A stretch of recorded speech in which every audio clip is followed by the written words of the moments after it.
Good morning, everybody. Keith Engel here for TGI Sports Talks. Are you serious?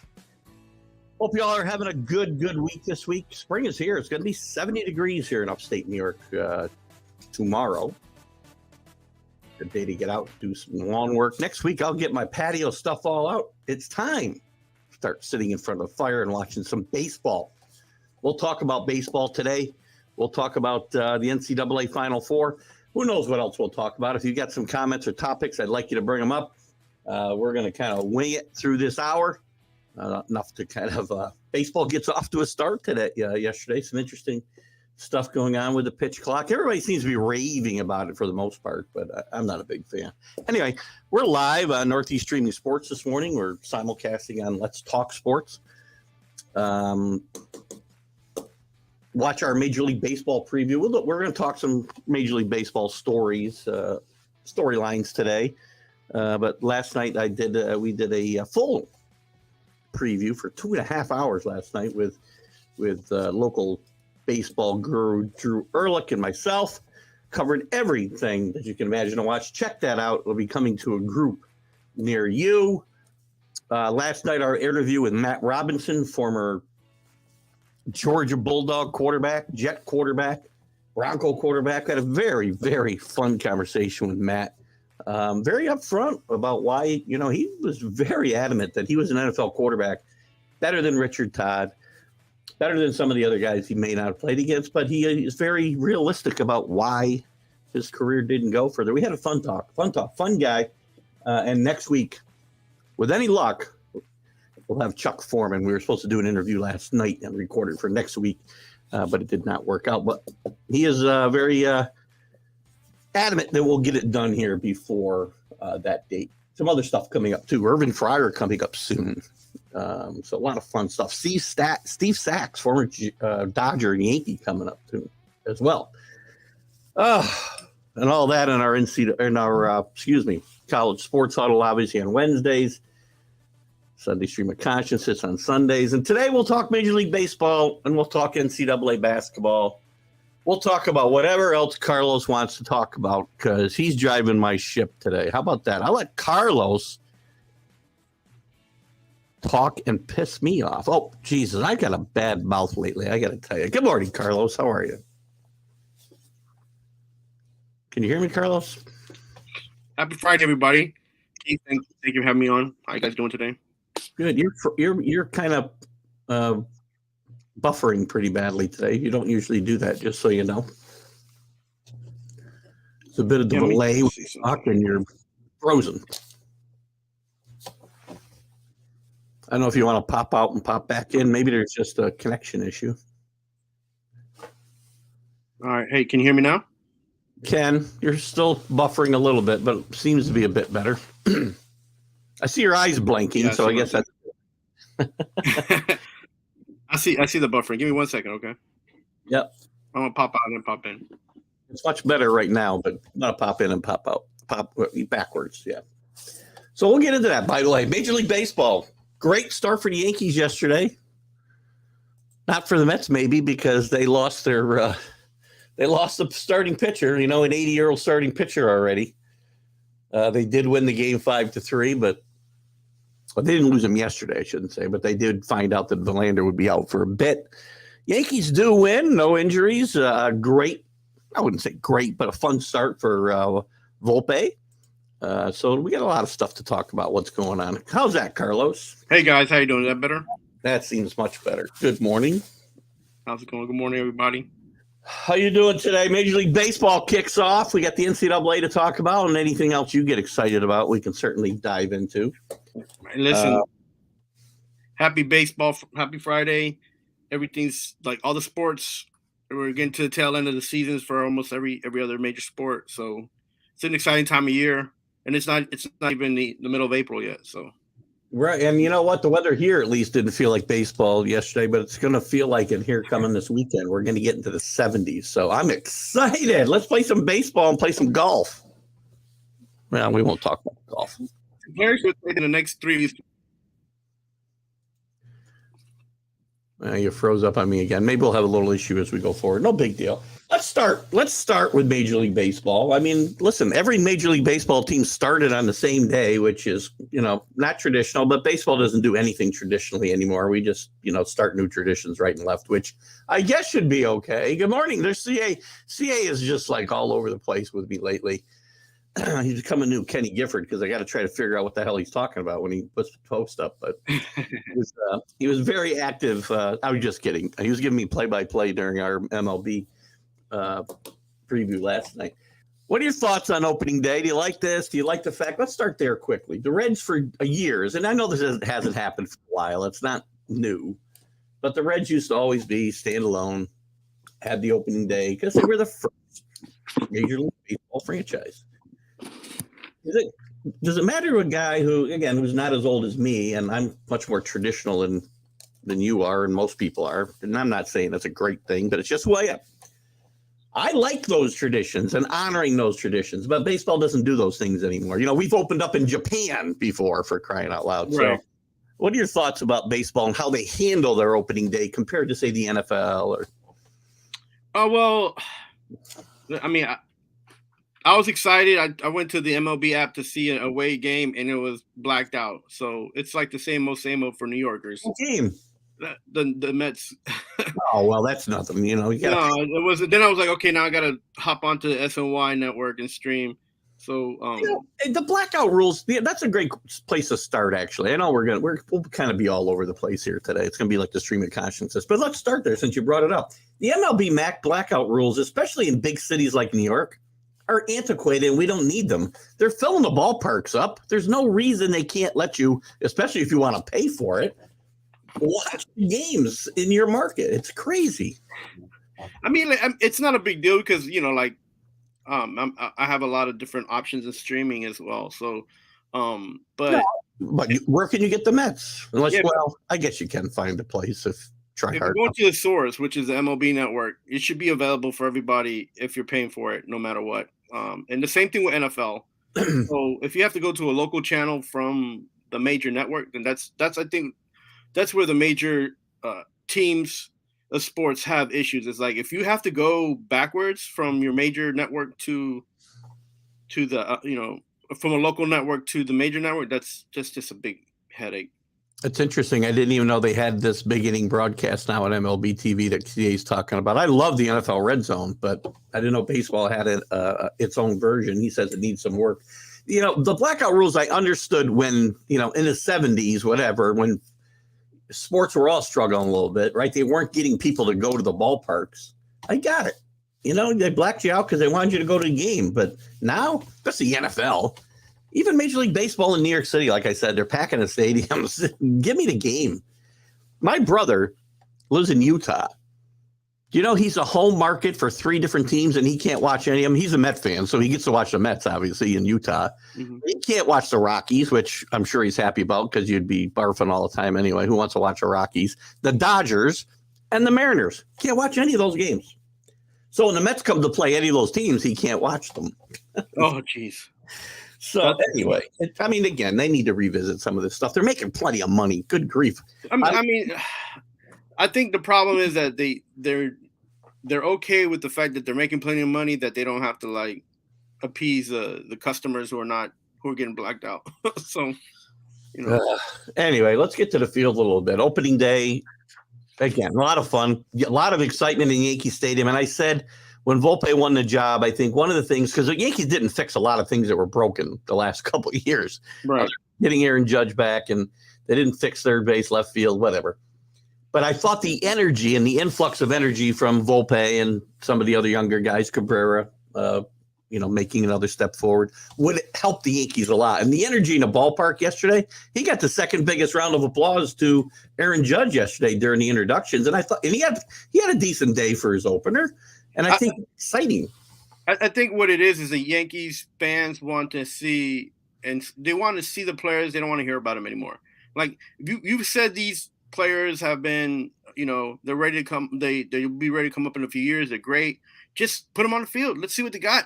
Well, when they're ready. So don't. There's no such thing as when you're ready. You're either good and you're gonna be great, or you're good. You're just good enough to snuff. So and then at the end, the minor league system's right there for you to just put you right back in the loop. And the problem is that these teams have been using that to hide money, to hide contracts, and to keep players, contracted. I disagree that happens a lot. That happens a lot. But that's not the case with Volpe. Volpe, he has not been ready to play. That's it. End of story. My argument the last 2 years has not been wrong just because he's a starting shortstop now, because now he's ready. So anyway, like the Yankee fans are ready for the youth movement. They want to get, they're gonna try to applaud and keep these guys, and support them. And I think that's all it is. It's like and this is the year that, they should make those moves, and they know who they have, so you don't have to hide nothing, and you don't have to like say things. People in New York who follow baseball, they know about baseball, and they know about who's in the, who you got in your backyard in the minors. So you can't hide anything. So the Yankee fans who were applauding and just, excited, is because they not just Volpe, but they want to see the young guys come up. They want to see them play, and they don't want to hear about, 3-year contracts of guys who are barely, on a roster. I'm not arguing that point at all. And you're right. This team now, especially after the last couple of disappointing finishes to a season, they need an influx of energy. And actually, they got some of it last year with Cabrera, how well he played, especially at the end of the year, and Peraza. Yeah. But let's not forget about Clark Schmidt. He's in the rotation right now. I love Clark Schmidt, and I think he's going to be a productive major league starter. He just needs an opportunity, and this might be it with the injuries that they have. So I'm excited about him getting his chance, hopefully here in April anyway. Yeah, I mean, it's baseball, and the opportunities don't come like in other sports, but when they come, you got to take advantage. You cannot be ready, and if you're not ready, then you can't be in a big dance. By the way, Volpe did a great job during the roll call yesterday. I don't know if you saw it. Judge had prepped him saying, "You better be prepared for the roll call." He says, and they were, how they do the roll call, right? Obviously, you know what I'm talking about. For anybody who doesn't know, the bleacher bums do a roll call before the game as the Yankees take the field for the first time, and they call out each player's name until they give a little salute. Well, he took his jersey and kissed the interlocking NY, and the fans went nuts. So this kid, he's got some presence about him as well. And he's got moxie. He's got moxie. He's got it. It's way too early. I'm not comparing him to Derek Jeter and the career Derek Jeter had, but he reminds me a little bit of how he carries himself like Derek Jeter. Same way Aaron Judge did when he came up. I said he was a lot like Jeter in the way he carries himself. Forget about how he plays the game, what his production will be. Right. So he carries himself on the field, and I like that a lot. That'll go a long ways. And I think he's going to have a really good career. I picked him last night to be the American League Rookie of the Year simply because he's a Yankee shortstop. He doesn't have to have the bigger numbers than some of these other players. Yeah, and here's the thing that in the last few years that actually that the Cashman's done is he's gotten kids ready to come up to the big leagues. He has groomed them well. They might have like fundamental skills or hitting issues or like maybe because nobody's perfect and you got to play the game to get better. But what he has done is he's always prepped them, and a lot of them have always been ready to move up. They say the right things, they do the right things, so it keeps them around a lot longer when you follow the Yankee way. When you don't follow the Yankee way, believe it, the owner will let you know, the GM will let you know, and players, by the way. I'm sorry. So the players that do follow the Yankee way. Derek Jeter was good about keeping guys in line like that. I mean, look, not for nothing, but there was a player a few years ago. He ended up on the Cubs because all he did was talk, and he wouldn't be positive. He would just say things, and he's still talking, and he's not even on a team anymore. This guy won't shut up about the Yankees. I didn't want to say his name, but you know who he is. I do, Cliff Frazier, and you don't even, again, I did a vlog last year when he wouldn't shut up. He keeps talking about the Yankees. This guy can't stick with anybody. I didn't say his name because I didn't want you to get all hot and stuffy. Oh my God! How many chances did they give him, for crying out loud? Too many. And here's the thing. He can play ball. He just needs to focus on the task at hand. Nothing going on upstairs. Lots of talent. There's an old saying, right? It was with pitchers, right? He's got a. We'll adapt it. He's got $1 million talent and a 10-cent head, and that's his problem. I don't want to go as far as to say that, but I just know that if he would just focus on if he would just use his skills and his potential to maximize, him getting in an an MLB position, but that's another discussion for another day. It's all about how you carry yourself. Again, Volpe, I want to say, I keep wanting to use the 2 syllables, and I don't want Drew yelling at me. I finally figured out how to say his name. Volpe carries himself like a Major League Baseball player. Yes. Clint Frazier never did. Let's stop talking about him. Great takeaway for the Yankees. Garrett Cole pitched really well yesterday. Aaron Judge goes home run. Yankee fans, by the way, do not get excited when Aaron Judge only hits 50 home runs this year. It's not a bad year. He had a record. He had a historic season last year. Do not expect a repeat. If he does it, great. But, it doesn't mean he had a bad season. If he goes 290, 50 home runs and, 110 RBIs, that's not a bad year. So relax a little bit. I think he looks relaxed. He looks like he does. He looks a little bit different than last year, and he looks more loosey-goosey, which is looks like he might have a good year.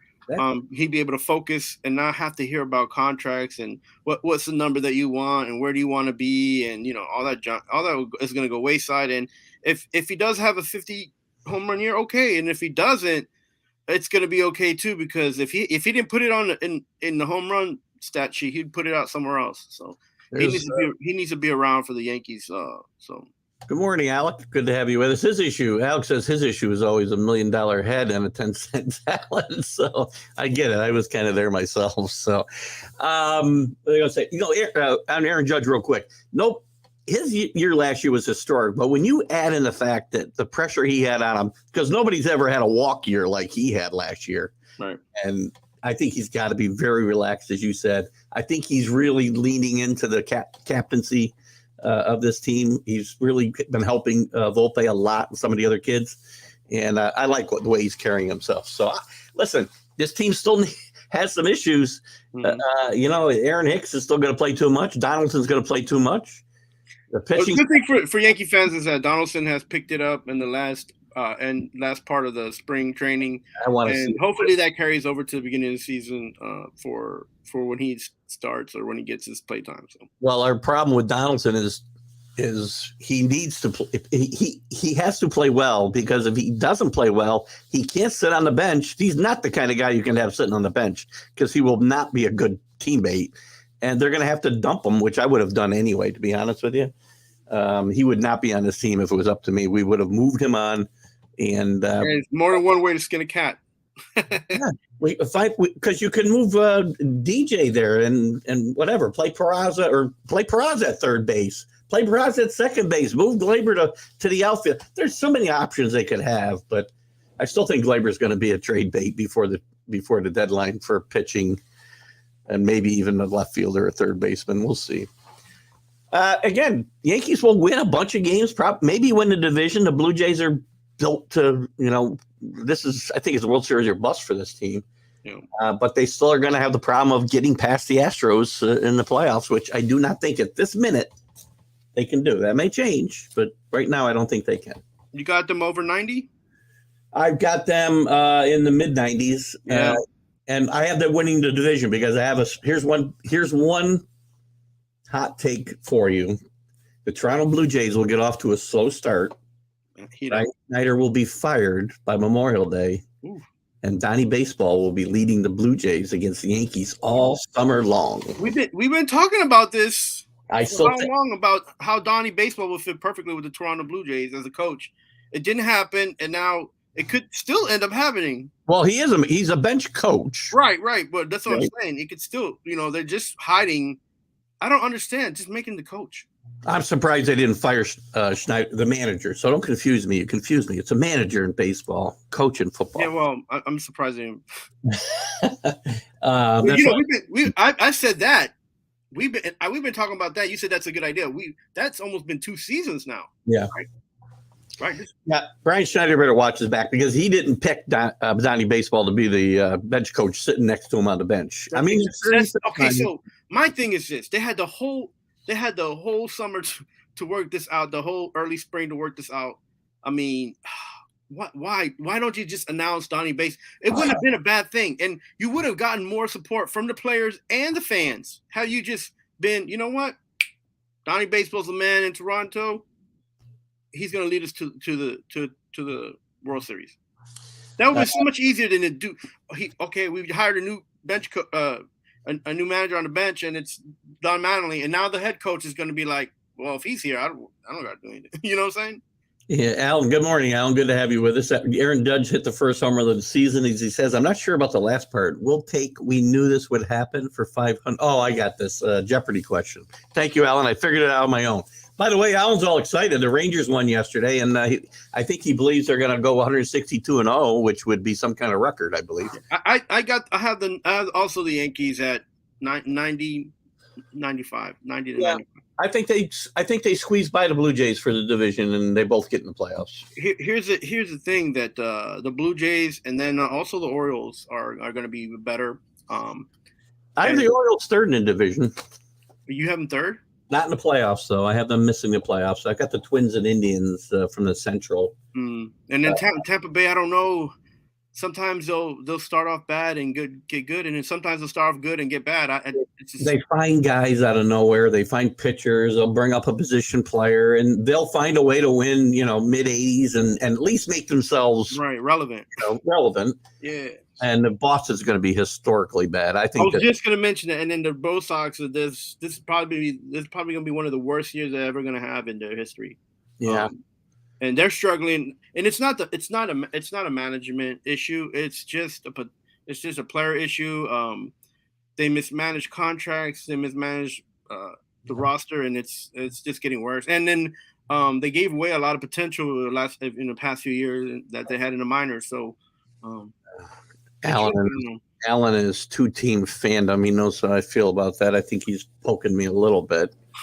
By the way, the Cubs, I'll give it, and we'll get into your two teams in a little bit, Alan. Stick with us. If you got to go, let me know. We'll talk about them sooner. Oh, actually, we're probably getting the Rangers right now because I want to jump to the AL West because I think there's a great story brewing there. The Astros, I think, are really good still. Mm-hmm. They win that division, but Seattle is going to push them a lot more than they did last year. Is Seattle deep enough this year? That's the question. Right? They're going to answer, and by July, you'll know if they're deep enough.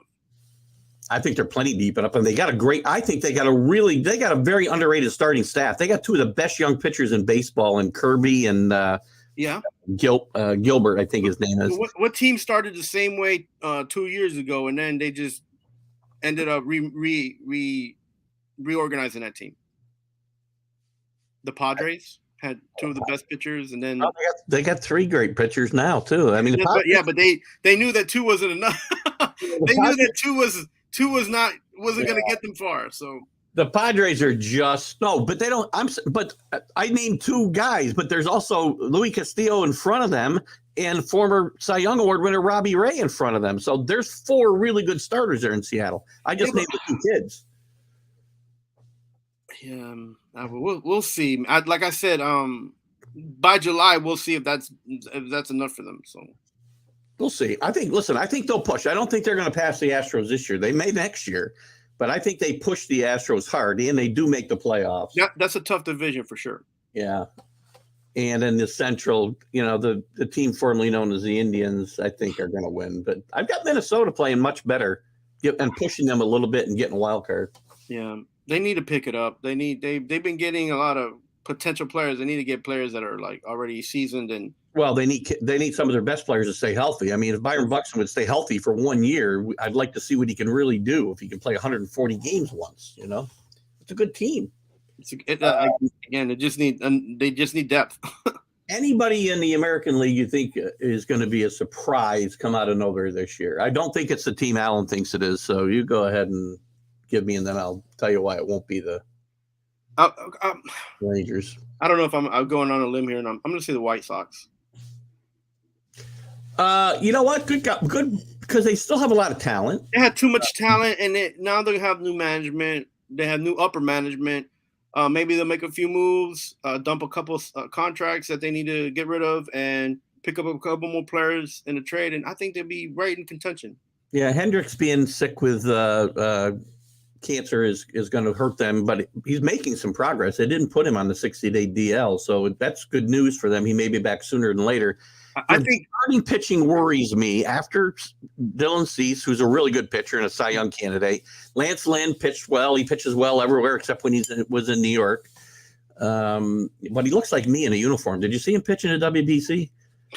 Man, he's put on some pounds, man. Jeez, good grief. So this team's got some potential. They didn't bust up the team. They traded Abreu, but I think they've got still enough bats if they stay healthy. Anderson can't be getting hurt. Jimenez, who was the other guy got hurt? Was it Jimenez, I think? And Robert's always getting hurt. Now, if those guys stay healthy, they could surprise people in that AL Central. But the Indians are loaded, but kids are a little unpredictable. That's the thing. A potential only gets you so far, and then you'll see who those players are that should be staying in the majors, right? So you find out if they overperformed last year, and often kids will take a step back again before they take a big leap forward. So I think this team will be really good going forward. And we see that all over MLB, right? Toronto had that issue 2 seasons ago. Now last season they were hoping to bust out, and they kind of hit a rut. And now this year they're they have the potential of being going one of the teams that have the potential going to World Series. Same Orioles, 3 years in a row they were like a terrible team. Then they got a little bit better. Then they got rid of a few contracts, and now they're a team that has a lot of potential. So Allen's got Baltimore here as well. My problem with Baltimore, and again, I do think they'll finish third in the East. I don't think they'll make the playoffs. I think they'll be in the low 80s again, like they were last year. The pitching is still a problem with the Orioles, so that'll hold them back, I think. Yeah, well, here's the one kid. So I'll tell you that the best thing for the Orioles is that everybody in the MLB is struggling with pitching. So they can stay in the mix as long as they stay healthy. That's a major part for all these teams to stay healthy. Scratch out your wins as hard as you can. Yeah. Adjust to the rules. Don't try to be above the rules, and just have fun. Go out there and play ball, man. Let's avoid the rules today because I'll just get. I saw you turn red as soon as I said. And listen, Keith, you had this huge. I told you they were testing out the clock in the minor leagues. So if you. That's where it should stay. And you were like, "It's just in the minors. We're not going to talk about that." And then they just. Well, I knew it was coming. I said I don't want it. That's all I said. I didn't think it wasn't coming because I've seen too much of Rob Manfred trying to ruin the game that I've only been watching for 60 years, and there was nothing wrong with it except play it the way it's supposed to be played. Anyway. And for both of us, and as much heat and stuff that get us all wound up, the one rule that snuck in that we, as much as we kind of heard about it, they just put it in play like it was nothing, and that was increasing the base sizes. Remember? Yeah, well, yeah, and people think that's nothing, right? Oh, big deal. They increase the base size. But what they don't realize is, for 150 years, the bases were 90 feet apart. Now they're 4.5 inches closer. That matters. It's not insignificant. There's a lot of close bang-bang plays in baseball that will not be the same anymore because of that 4.5 inches. Yeah, well, and you're gonna see the bigger guys who run slower love that. Yeah, I mean, because they don't have to like pick it up. They could just mosey on over. Since we're on the rules too, since you got me going, the pitch clock yesterday there was a pitch clock violation because of something a runner was doing on the bases. That batter gets a strike called against him. I mean, come on. So this pitch clock was supposed to be for the hitters and the pitchers. The runner, whatever he was doing, I don't know all the circumstances. I just know that he delayed the pitch clock and they end up calling a strike on the offense. How is that fair to the hitter? That's just, it's nonsense. Yeah, because the problem, and I think what they were saying about that rule was that the runner wasn't ready, and the pitcher could throw. Once he throws to second base, then they can reset the time. But the pitcher never threw to second base to reset the time. So the team was using it to their advantage. Because if he steps off, don't they still reset the clock if he steps off the runner? No, the runner cannot step off the base. That's the thing. No, I'm talking about the pitcher. Didn't he step off the rubber? If he does that, that is considered a move. He can only do that twice. Right. But he didn't. He didn't step off or nothing. The runner was the one who didn't get on the base. I got you. So had the pitcher thrown the ball to second base, right? Then they would have reset the clock. By the way, if you read the rule, it says nothing about the base runner being ready to for the pitch. No. It's all about the pitcher pitching, throwing the ball to the base. And the pitcher should have thrown the ball to me.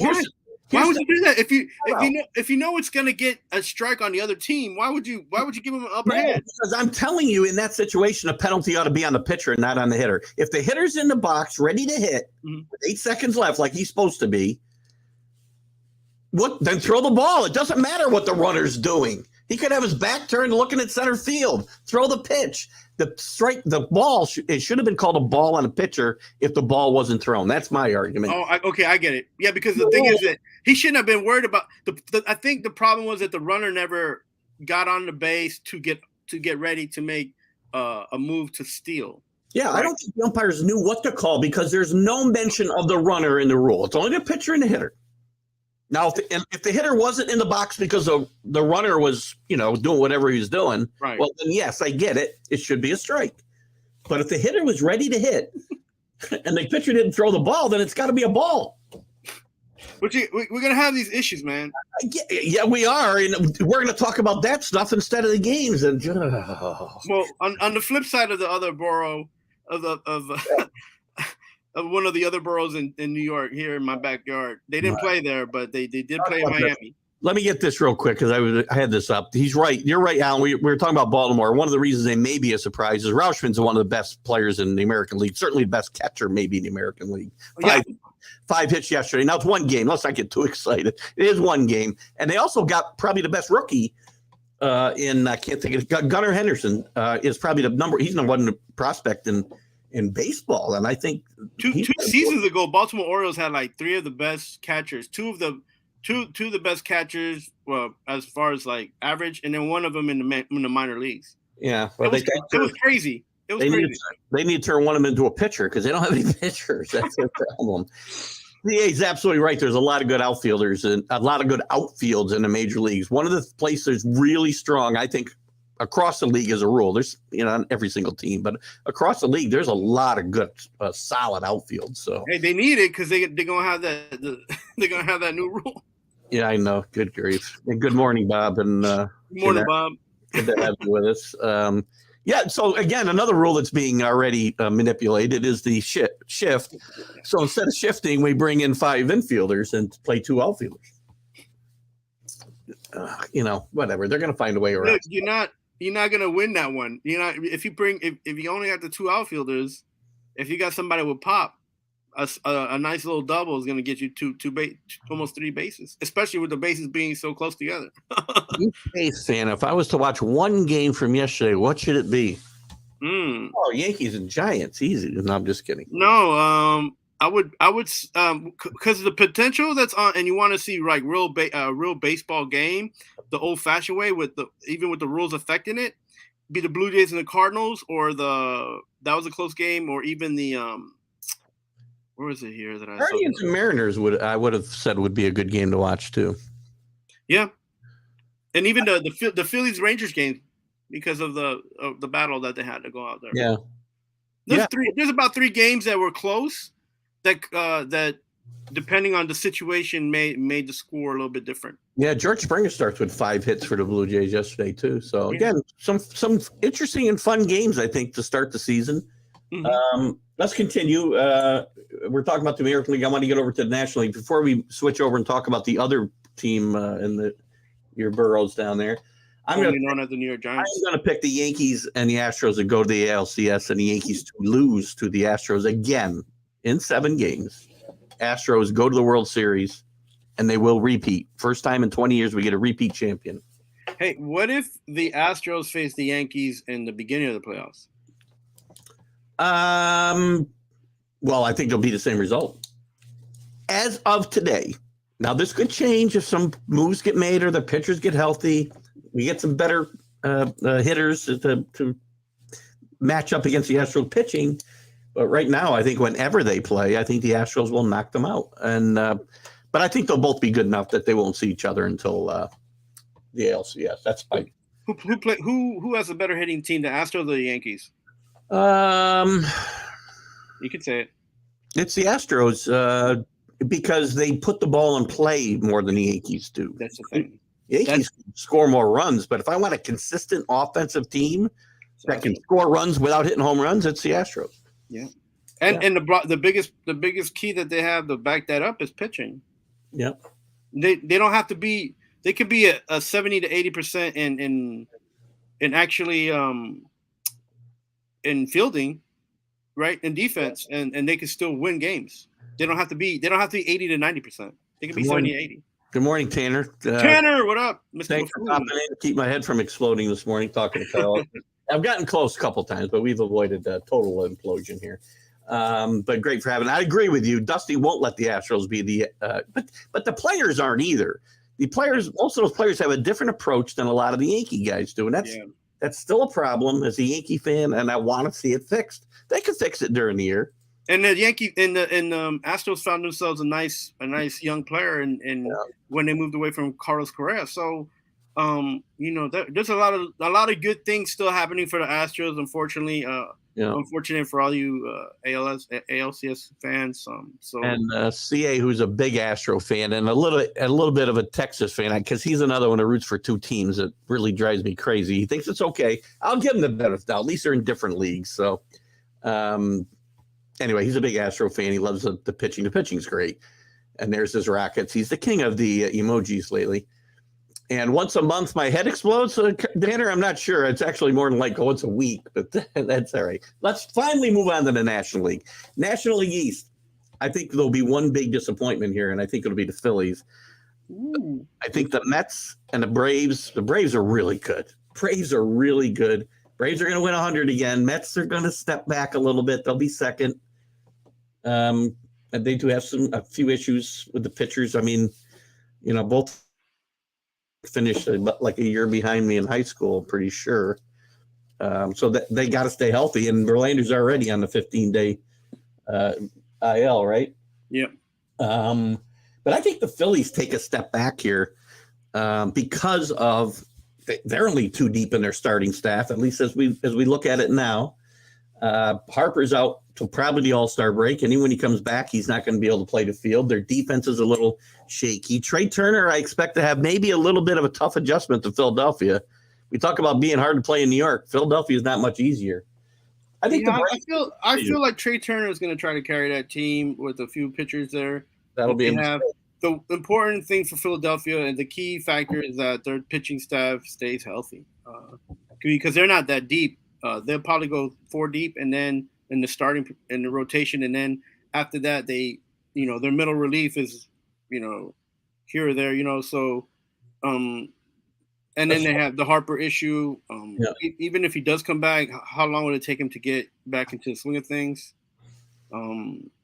Which it usually does. It usually takes him about a month or two to get back after an injury. So good point. He's going to spend some significant time, I would think, in the minors, getting ready. I think they can spend up to 4 weeks. So I wouldn't doubt that he does that before he comes back. Yeah, from the past injuries that he's been coming back from, he hasn't been.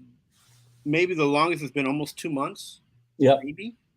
And he's a gamer too, so he'll go back hurt, still kind of hurt, and try to get healthy as he plays, and that's always terrible for whatever team he's on. As far as the Braves and Mets, to me, it'll be a race. I don't think the Braves are going to run away and hide. Braves, they signed just another one of the young players. Like they do that.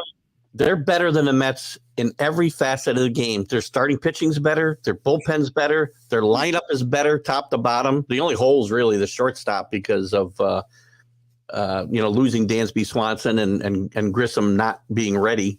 Mm-hmm. The Mets still, to me, they're hurting. They don't have a big bat other than Alonso. I think they've got some really good players. Their pitching staff, if it holds up, starting staff should be okay. But the bullpen's going to miss Edwin Diaz. I do think you're going to see Alvarez and Batty be major contributors to this team before the summer's out. Give me your thoughts on your team.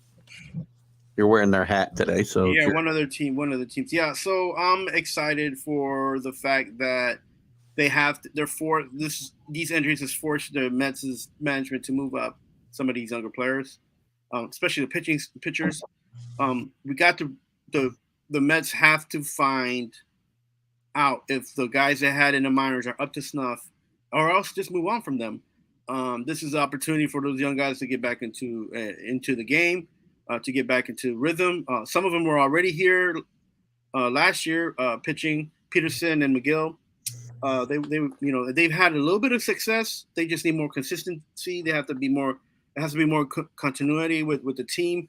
And I think there was a problem because of the issues with catching, and now they're not going to have those issues in catching. So they have Nemo, they have Nido, Tomas Nido, and then they have Alvarez. Narvaez is and then the big key was picking up Narvaez. And as per Mr. Buffoon, it seems like Mr. Narvaez has a pretty decent bat. I've called you a lot of names. I've never called you a buffoon. No, not you.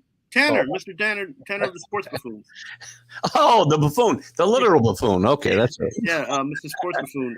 So Narvaez has a pretty decent bat. I looked at his stats. It's okay.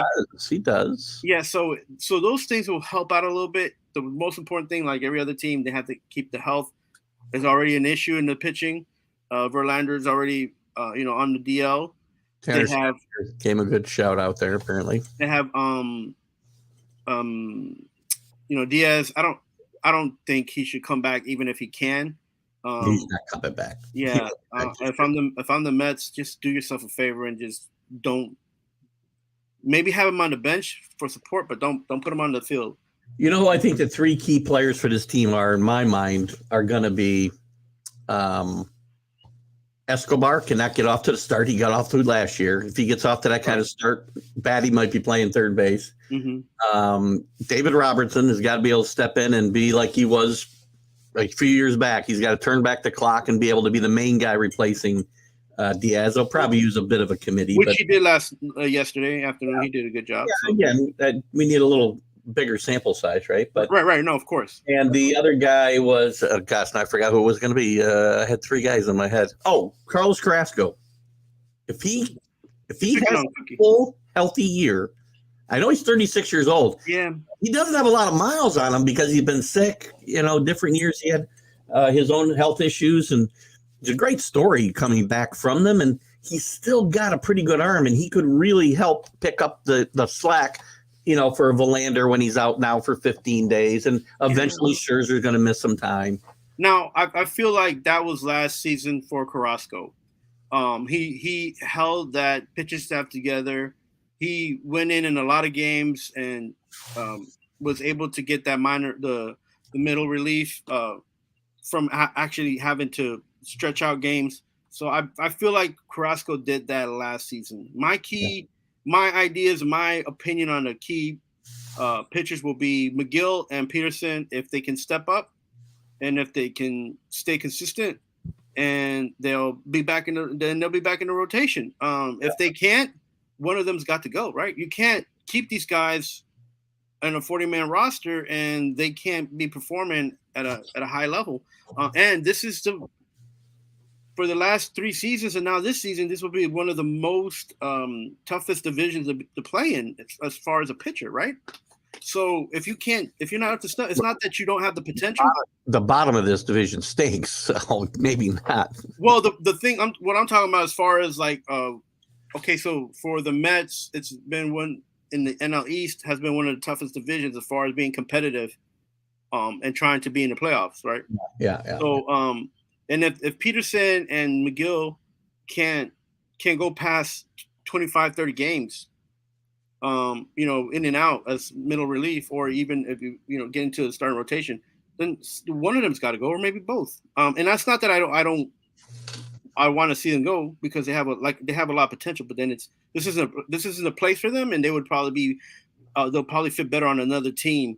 So and sometimes that does happen, right? Zach Wheeler, the Mets let Zach Wheeler go. I thought that was the best thing ever, and he got lucky that he was on the Phillies team that went into He got traded to. Then he got traded to San Francisco first, didn't he? Yeah, well, when the Mets let him go, he went. They did, and he ended up going back to Philly. But what do they have to show for that? You say it's good that he's gone. He's one. Well, you don't have another pitchers on the IL, man. All the Mets do is have pitchers on the IL. He's one of the pitchers in the National League. listen. I mean, what do they have to show for trading him away? So you just want to give players away because that they wouldn't have been able to sign him anyways, and keep other guys. So don't tell me they're a better team right now because Zach Wheeler's not on it. Because this team, I believe so. This team would be a favorite in my mind over the Braves if they had Zach Wheeler in that rotation. But then there would have been one less pitcher, like maybe Carrasco or maybe somebody else would have been. Steve Cohen spends money like a drunken sailor. There's no limit to what this team will spend. We see that. What's the payroll? $360 million? Well, who cares if it's $385 million? He doesn't care.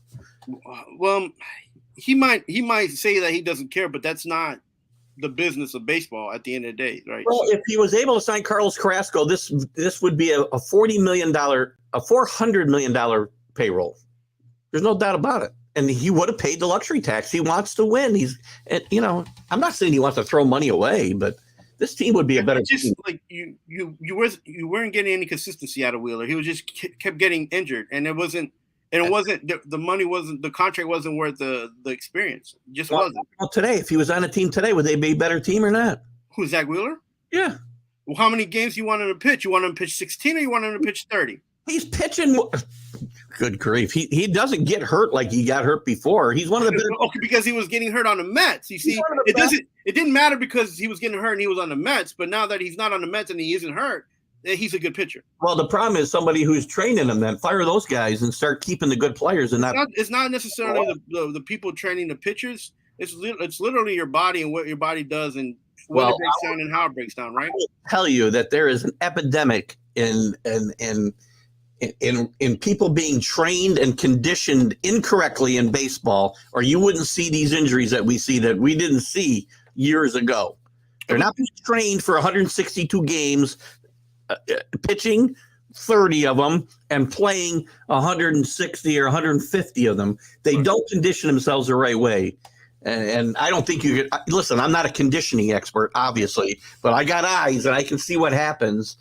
These guys are not being trained for 162 games of baseball. Would you say the same thing with Matz? It was the same issue with Matz. You couldn't keep him on the field.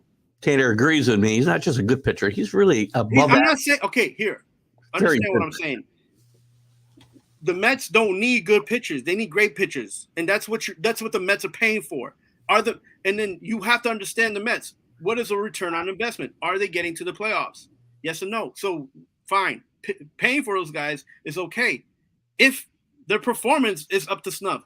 They've been paying these guys too much money and getting no performance out of them because they've been getting hurt. Well, it's irrelevant because he's a great pitcher for the Phillies and he's not going. Yeah, okay, fine. Let him be in the Phillies. Fine, let them. You'll be again. I think the Phillies don't make the playoffs, but I will tell you, if Zach Wheeler is the reason the Mets don't make the playoffs, you'll be spewing a different tune come the fall. Anyway, yeah, I mean, look, let's move on so that we go ahead, finish your thought. And for the last few moves that when the Mets got rid of Zach Wheeler and Matz, it's just been a different mentality.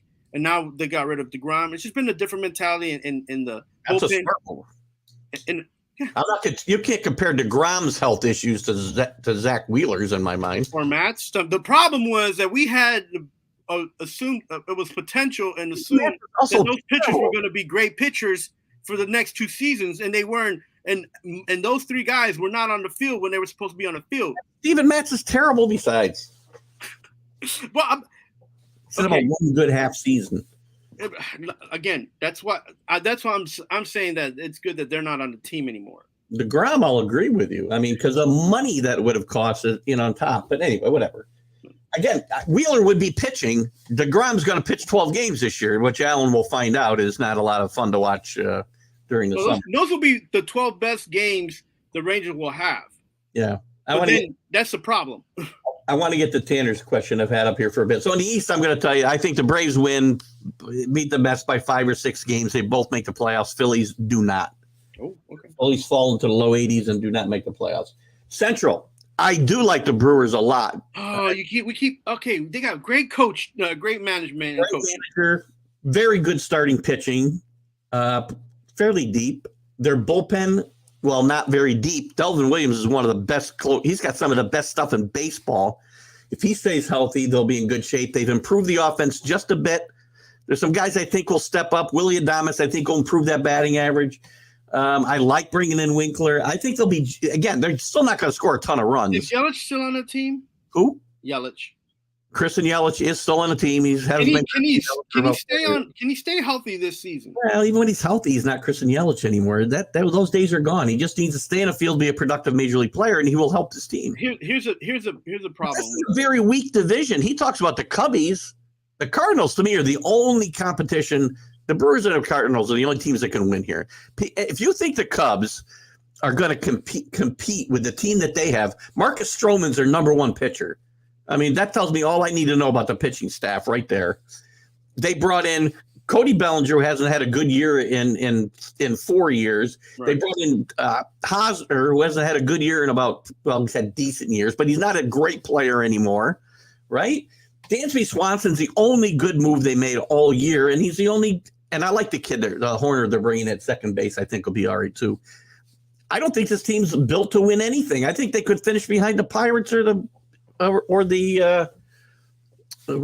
probably not the Reds, but this is not going to be a good baseball team. It's just not going to be a good baseball team. Go ahead. Well, the thing is, they're banking on a lot of those potentially young players that they have, potential in the young players. So, he did have a better year last year. I agree. It's not all about coaching though either. The guy's had a lot of injuries, as Carlos said. He's not the player that he's not. Listen, he's not a young guy anymore either. And I do think they have a good coaching staff there. And I think Craig Counsell is one of the best managers in baseball. And I do think he'll be the National League Manager of the Year this year. Again? Country. I think I said this last year. Yeah, he should be the coach of the year every year. But the problem is the Brewers don't win enough to be for him. I still think that win the division. I don't have him winning the World Series this year. I did back off that a little bit. Are they going to make an appearance in the playoffs? Yeah, they're going to win the division, and they're going to go out the first round of the playoffs. Yes, I have the. Does Counsell get Coach of the Year for that? I have Manager of the Year. Yeah, because nobody's going to pick them to win probably the division except me. I have the Brewers and the Cardinals both in the playoffs. Listen, Keith, the team too. No pitching. The pitching scares me with the Cardinals. Their offense is really good. Missing Yadier Molina is going to hurt them a lot, even though they brought Contreras in. This is a guy who's a great leader in a clubhouse, and I know that isn't something that's important to you. It's important to me. Contreras has got to learn these pitchers. Nobody handled pitchers better than Yadier Molina, first ballot Hall of Famer for sure. And that's going to hurt. But they got some really good kids playing around that lineup. They built this team the right way. Problem is the pitching. Cardinal fans, if you think the Jordan Montgomery you saw the last, the 6 weeks after you got him from the Yankees last year is what you're going to get this year for a full year, you're sadly mistaken. He is not that good a pitcher. And I don't know if the bullpen can withstand. There's nobody in the starting rotation other than Mikolas that maybe can go deep into games. None of them can. Flaherty's not going to do it. Montgomery's not going to do it. Wainwright's not going to do it. So they still got Matz. They do have Matz as a fifth pitcher too. That bullpen, which isn't too bad, is going to get worn out, I'm afraid, and that's why I don't like the Cardinals to win this division. And Pittsburgh and the Reds are just going to be awful. Yeah, I think the Cubs are trying to bank on potential and youth on that team. The Cardinals have to. Their key to replacing Molina is not batting Contreras, but Contreras can't think that he's Molina. He needs to go in there and just play his game, because if he goes in there thinking that he's going to replace somebody he idolizes, he's going to have a hard time. Before we move on because we're running out of time, we got to get to the West here, and we got to make real quick NCAA picks. So we got to go really quick. Tanner, just put up stuff. I'm a little confused. Are you picking the Brewers to win that division or not? So far, I'm the only one that is. So maybe I got somebody joining me. In the West, we know the Padres are loaded. They got 3 really good starting pitchers, maybe a little weak behind that. The bullpen, Hader appears to be fixed. I love Josh Hader. I think he's a really good pitcher. The lineup is just loaded. The problem there is going to be chemistry. Can these guys all play together and be cohesive? And, this experiment could implode or it could work out really well. I do see the Dodgers stepping back because of the injuries in the infield, letting Trey Turner go. but again, this team could win 20 plus games and still make the playoffs, still win 90 games and make the playoffs. So I do think both teams make the playoffs. And I do have San Diego getting to the World Series. Do I? Hold on. No, I had the Braves getting to the World Series and losing to the Astros. So what are your thoughts real quick on the West? Sorry, we got Dodgers will be better than people think. They have great scouting over there. They pick up good players to fill in holes whenever need be. So they're going to be okay. They will outlast and outduel the Padres for the division. The Padres will be great for like 40 or 50 games, and then they'll just kind of fall apart like they usually do because of continuity and maybe injuries too. You got to be careful. That's a team that has paid a lot of money for a couple players, and those players sometimes get a hiccup here and there in the season. So one thing, speaking about injuries, nobody in baseball that I can see has really got an exceptional bench. Nobody. I mean, and that's because of the money getting paid to the top guys. They can't afford.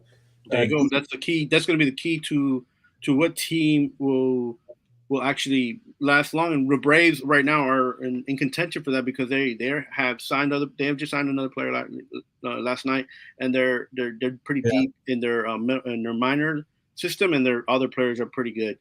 So they're gonna be in the mix because of that.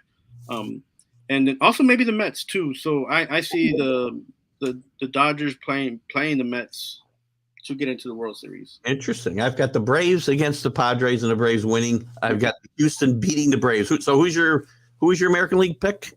Yeah, I think it's going to be the Mets and the Astros, and it might be like one of those because they used to be in division rivals. Now it's going to be one of those old history, rivals. So who do you pick to win? I didn't go as far as that, but I would say New York over the Astros in 4 games. You're usually very hard on your teams, Carlos. I'm impressed you picking your team to win the World Series, putting a lot of pressure. I think this is reverse psychology that you just want them to do badly, and so now that you picked them, and you want Buck to get fired. That's just my. Why are you trying to read my mind, Keith? I know how your mind works. That's a sad thing too, by the way. It's scary in there, Carlos. Real quick, because we're running out of time, and I do want to touch on this. We got the Final Four coming up this weekend. We can kind of go through it real quickly, give our picks. UConn and Miami, I think, is an interesting matchup. UConn's playing some great basketball since halftime of the first game against Iona. And they've been just blowing people out of the building. They're very athletic. They play great. All 4 of these teams play great defense. I'm going to be a homer and say UConn loses to Miami here, and Miami advances just because I think they're a little bit deeper. They're small. UConn's a lot bigger than Miami, but they really play well. Miller's playing great basketball. If Wong stays with it himself and plays as well as he can, and Pack is hitting those 3-pointers, I think this team's going to be a tough out. I think these will all be close games. I'm going to take Miami over. I'll give you both my picks, and then I'll let you go. So Miami over UConn. The other game I think is going to be really a lot of fun. San Diego State against FAU. I know FAU will be probably the fan favorite here, but I think San Diego State, they've been knocking on the door for a long time. This staff has been together a long time. Brian Murdoch was not Murdoch. Can't remember his last name now. Starts with a D. Anyway, he was Steve Fisher's first lieutenant for years. They didn't miss a beat when Steve Fisher retired, and this team's been knocking on the door, and I think they win, and I think you get a San Diego Miami national championship, and the Hurricanes shock the world and win the NCAA basketball tournament before they win a national football championship. Go ahead. Yeah, so I'm going to go with the David versus Goliath. The Miami will outplay Connecticut because they're smaller. As long as they stay away from trying to win the game shooting threes, they'll be okay because they have good defense. They're quicker than the big guys. And Wong can take the game over, but as long as he stays inside the perimeter, not outside shooting the ball. So I have them advancing in that side. San Diego is an older, deeper team. They're more mature. They look like NBA players already. Yeah. Compared to some of the college teams. Seeing them play, they have a good coach, and I feel like they're going to go. So it's going to be the same. And I have San Diego State and Miami, but I have Miami winning because the NIL will win this season. You had to throw that at me. See, As much as I hate the NIL, I've got to embrace it for this team to win here. Anyway, we'll talk about that later on. After they win, we'll talk about it. Listen, great show today, Carlos. Great job. Alec, thanks for joining us. Tanner, thanks for stopping in this morning. Alan, CA, all of you, thank you for your comments. And guys, have a great weekend. Enjoy the baseball. Enjoy the basketball tomorrow night. It's going to be a fun sports weekend. And we got real baseball, which really excites me. Carlos, thanks a lot. Great job. Everyone, guys. Everybody have a great weekend. We'll catch Friday. you next Friday.